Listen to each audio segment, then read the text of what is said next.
around, and God and the Holy Spirit and Jesus wasn't there, wasn't in what I was doing. So I learned not to get ahead of him, but to look where he was leading and to follow the Holy Spirit instead of trying to get out and ahead of him and predict where he was going.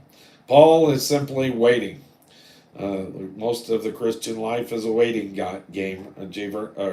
Rick Warren talks about that as the Christian life is mainly spent in the waiting room.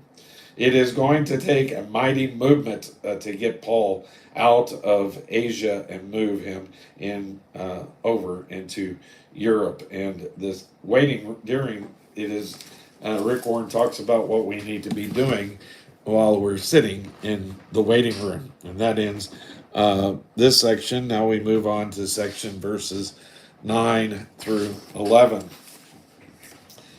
Verse 9, and a vision appeared to Paul in the night.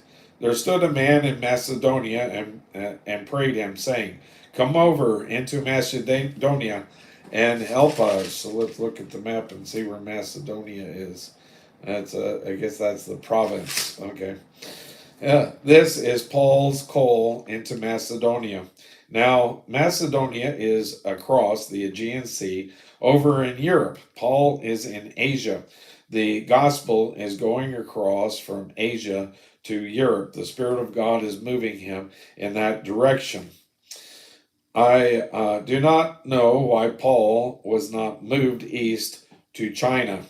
All I know is that the Spirit of God moved him west into Europe. So what was going on in China about this time? But anyway, I thank God that this is the direction he went. At that particular time, my ancestors from one side of the family were roaming in the forest of Germany. They were pagan and they were evil, worshiping all kinds of idols. They were low heathen, and the other side of the family came from Scotland, and perhaps my ancestors were already in Scotland at that time or came there a little later. At any rate, I am told they were the dirtiest, filthiest savages that have ever been on the top side of this earth. I thank God the gospel went to Europe to reach my people over there.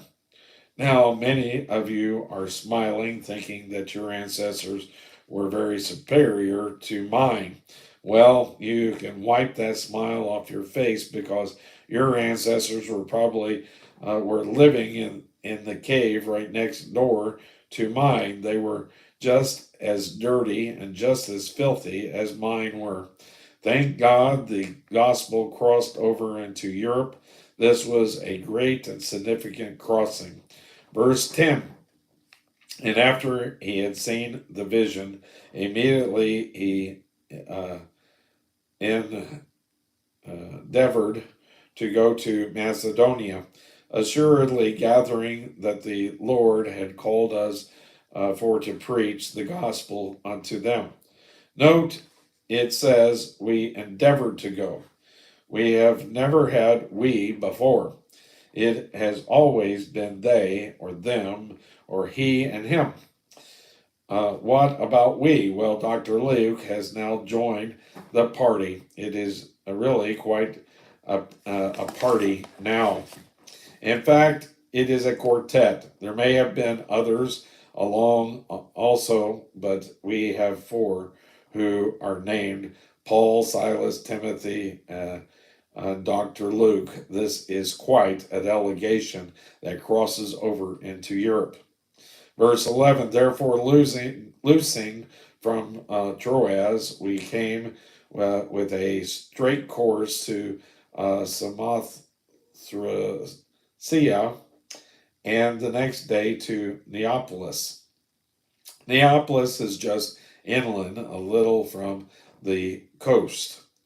Verse 12, and from thence to Philippi, which is the chief city of that part of Macedonia and a colony. And we were in that city abiding certain days. And I went ahead into the next section. So